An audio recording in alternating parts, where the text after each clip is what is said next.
Assalamualaikum warahmatullahi wabarakatuh. Perkenalkan, nama saya Muhammad Nur Hidayat.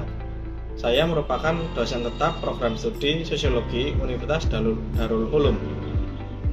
Dalam program studi ini, saya mengampu mata kuliah wajib, yakni Sosiologi Kependudukan. Mata kuliah ini memiliki bobot 3 SKS, yang dimana diajarkan pada semester 5. Nah, mata kuliah ini memperkenalkan perspektif sosiologi terhadap kependudukan dan mengkaji berbagai topik, diantaranya ilmu kependudukan, kemudian demografi, teori kependudukan, fertilitas, mortalitas, dan morbiditas, kemudian migrasi, perkawinan perceraian, keluarga berencana, dan sejahtera. Selanjutnya, tenaga kerja, angka ketergantungan, teknik pengukuran kependudukan, kebijakan pendudukan, dan dinamika penduduk. Mata kuliah ini memiliki 5 CPL, diantaranya yang pertama dari aspek sikap, yakni bekerja sama dan memiliki kepekaan sosial serta kepedulian terhadap masyarakat dan lingkungan. Kemudian aspek pengetahuan, menguasai metodologi riset, yang mana di dalamnya terdiri dari kualitatif, kuantitatif, dan mixed method. Aspek keterampilan khusus, mampu berpikir kritis, kreatif, dan inovatif, serta memiliki rasa keingintahuan intelektual untuk memecahkan masalah. CPL berikutnya, mampu mengambil keputusan secara tepat dalam konteks penyelesaian masalah di bidang keahliannya berdasarkan hasil informasi dan data. Dan yang terakhir, mampu mendokumentasikan, menyimpan, mengamankan, dan menemukan kembali data untuk menjamin kesahihan dan mencegah plagiasi. Capaian mata kuliah dalam sosiologi kependudukan, yakni mahasiswa mampu menjelaskan dan mengabstraksikan konsep teori-teori dari aspek sosiologis, mengintegrasikan variabel-variabel demografi, serta mampu memproyeksikan dan mengartikulasikan data kependudukan untuk perencanaan pembangunan. Nah, dari CPMK itu tadi dibagi menjadi 8 sub CPMK. Yang pertama adalah menjelaskan dan menganalisis alat dan konsep kependudukan. Kedua, menjelaskan dan mengabstraksikan fertilitas, mortalitas, dan morbiditas. Ketiga, menelaah dan menganalisis fenomena migrasi dan dimensinya. Keempat, menganalisis dan menunjukkan konsep perkawinan dan perceraian. Kelima, menunjukkan dan menganalisis bentuk tenaga kerja dan angka ketergantungan atau dependensi rasio. Keenam, menganalisis dan mengartikulasikan keluarga berencana dan sejahtera, angka kematian ibu dan angka kematian bayi di Indonesia. Ketujuh, menganalisis dan menghasilkan data penduduk yang di dalamnya terdapat sex ratio, joint score index, indeks Mayer, dan pencacahan penduduk baik berdasarkan kelompok umur maupun per tahun.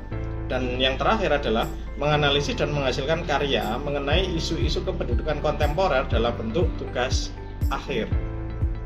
Adapun materi dalam pembelajaran mata kuliah ini meliputi alat dan konsep kependudukan, fertilitas mortalitas, migrasi, perkawinan perceraian, tenaga kerja, angka ketergantungan, keluarga berencana, analisis penduduk, dan kebijakan kependudukan yang ada di Indonesia.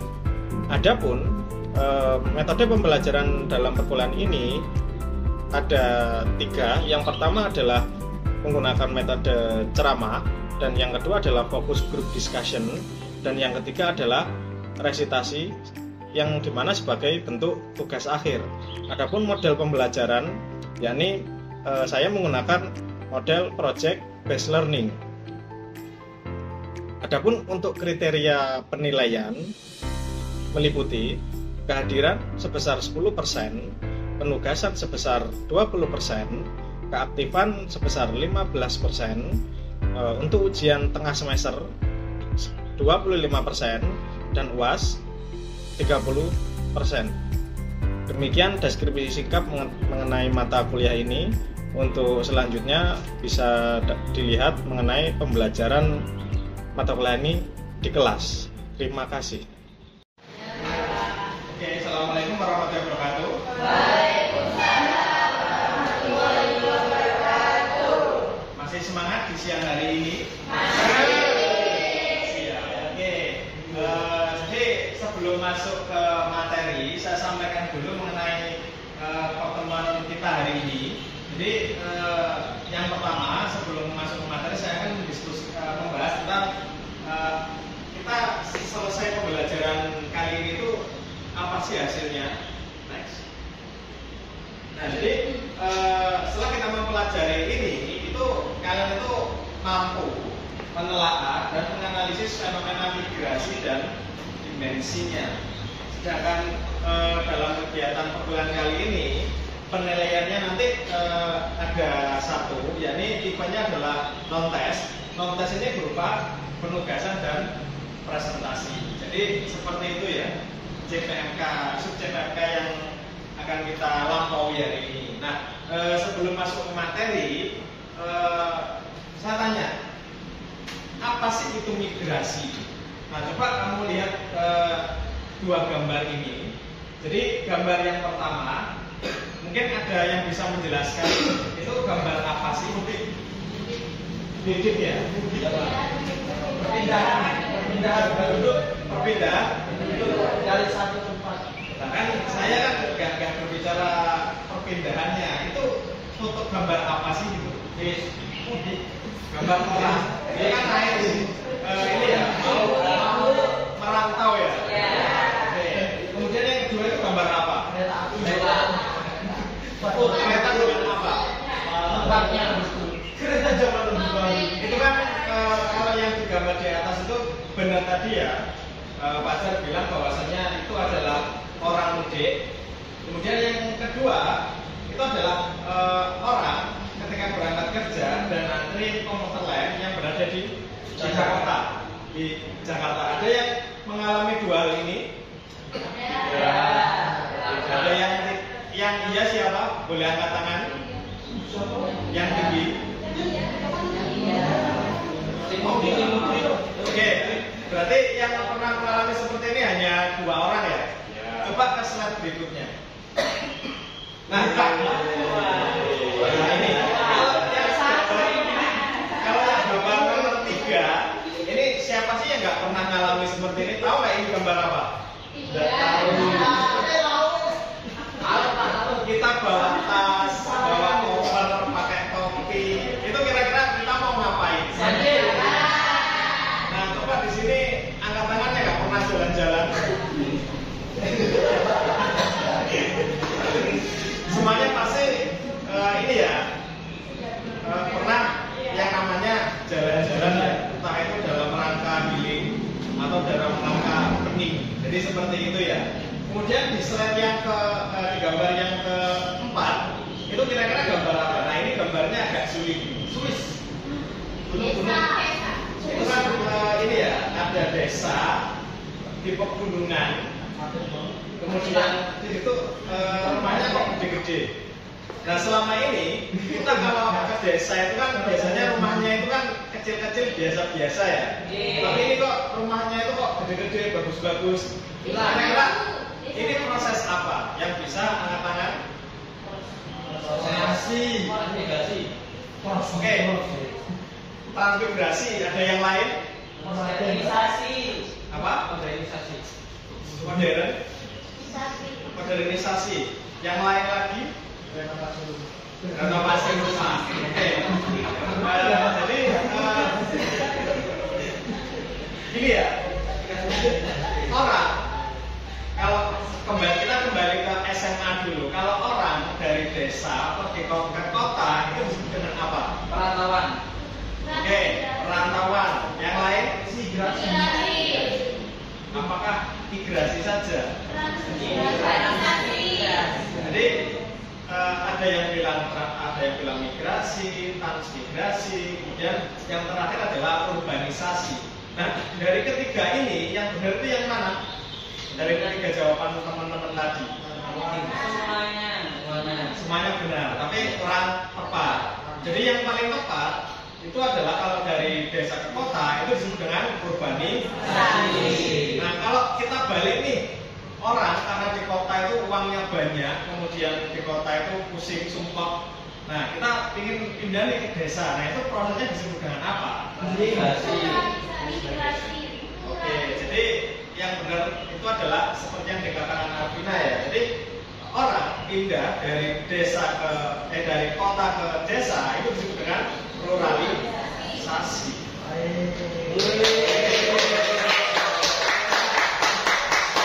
Nah, dari sini kesimpulannya migrasi itu apa? Pindah. Ya, pindah. Pindahnya bagaimana? Satu tempat ke tempat lain. Oke, pindah satu tempat ke tempat yang lain. Apakah hanya itu saja? Tidak. Tidak. Nah, tidak kan ya? Iya. Kan banyak ya, ada yang contohnya nih si Rama, Pak, saya itu tiap hari itu PP loh dari rumah ke rumahnya pacar saya, dari pacar saya ke rumah nenek saya. Nah, apakah itu juga termasuk proses perpindahan? Jawabannya adalah iya. Tapi apakah itu masuk dalam kategori migrasi? Tidak. Ya, kita lihat dulu ya. Next berikutnya. Nah, jadi yang namanya studi migrasi itu berbeda dengan studi fertilitas yang seperti kita bahas sebelumnya ya, fertilitas dan mortalitas. Kalau fertilitas dan mortalitas itu kan memiliki ukuran yang pasti. Kalau fertilitas itu kan berarti berhubungan dengan kelahiran. Kalau mortalitas kan berhubungan dengan kematian. Nah, orang lahir dengan orang mati itu kan pasti. Yang meninggal berapa? 5. Yang lahir berapa? 10 kan pasti. Tapi kalau migrasi itu ukurannya itu lebih longgar dan cenderung sulit diukur. Contohnya seperti ini. Misalkan bila dalam satu hari, dalam satu tahun berapa kali melakukan perpindahan? Nggak terhitung kan? Kadang mungkin kalau liburan itu males masak, beli ke warung aja lah. Itu kan juga termasuk perpindahan kan? Capek di rumah, kasih berbotol lah jalan-jalan. Nah, itu kan juga termasuk pindah kan? Nah, migrasi itu juga dibentukkan dengan yang namanya istilah keinginan. Ingin. Saya ingin pindah. Pindah apa? Ya pindah tempat, pindah ruangan, atau pindah lokasi. Nah, dari sini pertanyaan yang sulit dijawab yaitu berapa lama seseorang itu harus pergi hingga disebut sebagai migran. Migran itu apa? Migran adalah orang yang melakukan perpindahan. Jadi itu ya. Asumsinya adalah tidak semua orang yang pindah itu disebut dengan migrasi. Tetapi semua migrasi itu menyangkut yang namanya perpindahan. Bingung toh? Nah, jadi kesimpulannya migrasi itu apa? Ada yang bisa jawab? Ayo. Migrasi itu apa sih?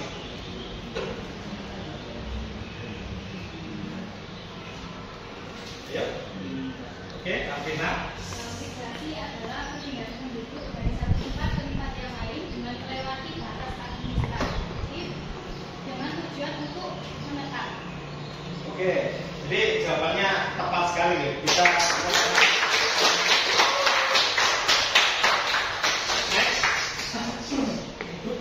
Lanjut.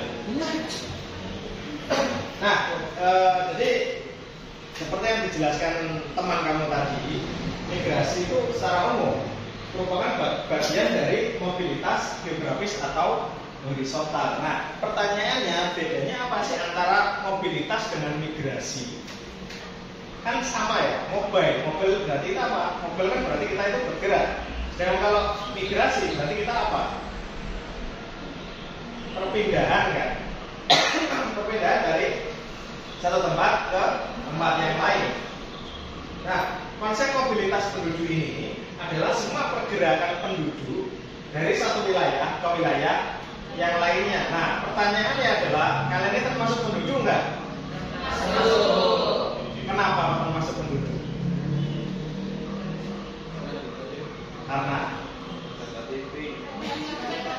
Karena melakukan pergerakan. Jadi seperti itu ya. Nah, mobilitas penduduk sendiri atau migrasi sendiri itu terbagi menjadi dua. Yang pertama adalah migrasi permanen. Kemudian yang kedua itu disebut dengan non permanen. Atau kalau kita sering umumnya itu disebut dengan sirkuler. Kalau dalam bahasa Jawa pernah dengar istilah melaju enggak? Melaju. Ya contohnya bila ketika berangkat sekolah itu pasti kan tempatnya kan tidak satu desa kan. Bila rumahnya di daerah pegunungan, sedangkan sekolahnya itu di daerah perkotaan. Apakah dia itu setiap hari itu melakukan perpindahan? Ya, berarti itu disebut dengan melaju. Ya termasuk ketika kalian berangkat dari rumah menuju ke kampus itu juga termasuk bagian dari migrasi sirkuler. Jadi seperti itu. Lanjut. Nah, jadi ini definisinya ya. Jadi migrasi itu adalah perpindahan penduduk dari suatu tempat ke tempat yang lain melewati batas administratif. Nah, di sini batas administratif itu bisa juga batas desa, batas dusun, batas kecamatan, AKDP atau AKAP. Tahu ya AKDP sama AKAP ya? Tahu. Yang di bis-bis dulu. Ya. Nah, PBB migrasi itu adalah suatu perubahan tempat tinggal dari suatu unit administratif ke unit administratif lain secara permanen. Jadi kalau menurut PBB ini dikatakan migrasi itu ya kalau kamu pindah permanen. Misalnya di sini ada teman-teman mahasiswi yang nanti ketika lulus menikah dengan orang yang disayang. Ya. Kemudian setelah menikah dia mengikuti suaminya. Nah, kalau sudah seperti ini berarti itu mencakup definisi migrasi menurut PBB. Nah, yang ketiga, orang, individu atau penduduk yang melakukan migrasi itu disebut dengan migran atau kelompok migran. Makanya di kita itu kan ada istilahnya namanya PMI. PMI itu apa PMI? Bukan palang merah Indonesia ya. Dulu itu namanya itu TKI. TKI itu adalah pekerja migran Indonesia. TKI. Kalau dulu namanya adalah TKI. Karena TKI itu dianggap istilahnya itu kasar, makanya disebut dengan sekarang itu berubah menjadi PMI. Karena apa? Karena yang bermigrasi itu tidak hanya pekerja kasar saja, tetapi juga pekerja yang levelnya lebih tinggi itu juga melakukan migrasi. Ya contohnya kamu diangkat sebagai kedubes, otomatis dari Jombang pindah ke Australia itu apakah disebut dengan TKI? Kan nggak enak kalau lebih enak disebut dengan PMI kan atau kelompok migran.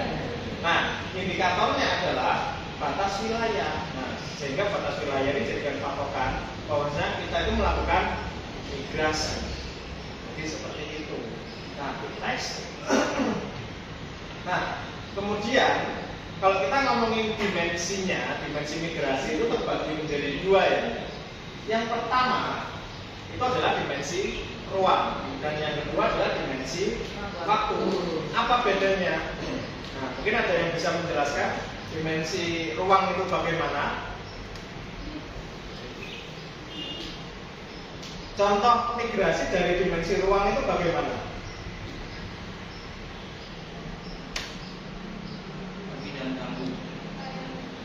Ada yang bisa angkat tangan? Ayo, ini gampang banget ya kalau dimensi ruang itu.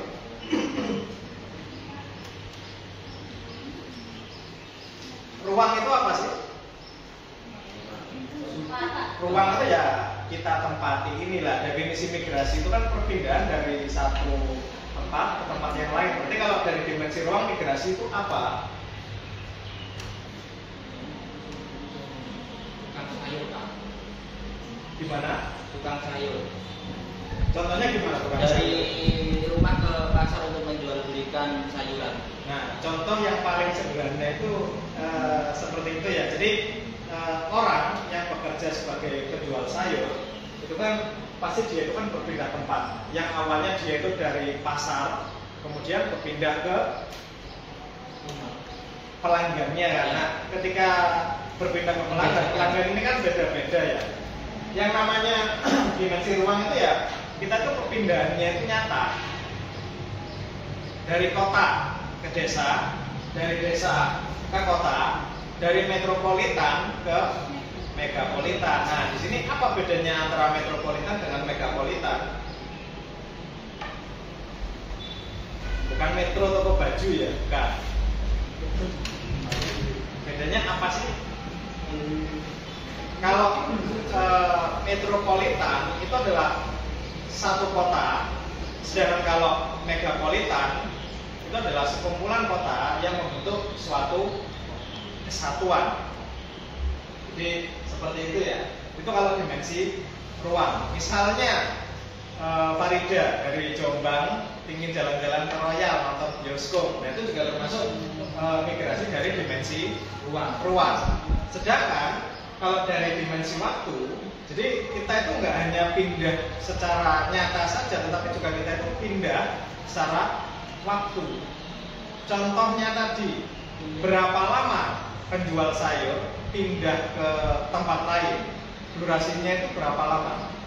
1 menit, 2 menit, 1 hari, 1 minggu, 1 bulan. Ya, karena memang namanya kan Bang Toyib ya. Jadi seperti itu. Jadi kita itu sampai kapan mau bermigrasi? Jadi itu dimensinya ya. Oke, lanjut. Nah, apa sih yang menyebabkan seseorang itu melakukan migrasi? Ya, analoginya itu seperti ini. Kita itu suka sama seseorang itu karena faktor apa sih? Sama ya, kita bermigrasi itu juga sama. Jadi ada faktor pendorong, ada faktor yang mendorong kita untuk suka dengan dia. Ada yang membuat dia itu menarik bagi kita. Beda loh ya antara pendorong dengan penarik. Kalau pendorong itu dari kita sendiri, kalau penarik itu dari dianya. Apa sih? Nah, sedangkan yang ketiga itu adalah faktor penghalang. Apa sih yang membuat kita itu ilfil dengan dia? Apa sih yang membuat kita itu gak jadi melakukan pindah tempat? Nah, kalau kita ngomongin migrasi,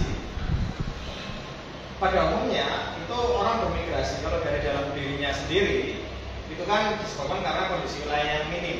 Contohnya rumahnya misalkan kan di pegunungan ya, nggak ada apa-apa nih, ya kan. Terus misalnya itu pengen keramaian, ya kan.